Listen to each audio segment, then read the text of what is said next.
Circle up and practice dribbling fundamentals in this game we call Globetrotters. Use a half-court size space. Then, make a large circle using one cone per player. Here's how it looks. Give every player a ball and send them each to a cone.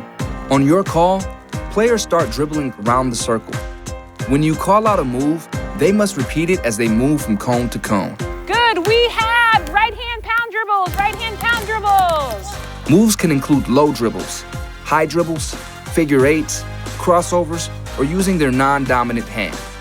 Choose a different move, such as jumping jacks, that they must do each time they reach a cone. And we're gonna go passing figure eights once you've done your 10. No matter how challenging each move is, players should still use proper form. Remind players to use low, small dribbles, using only their fingertips to keep the ball in control. MOJO!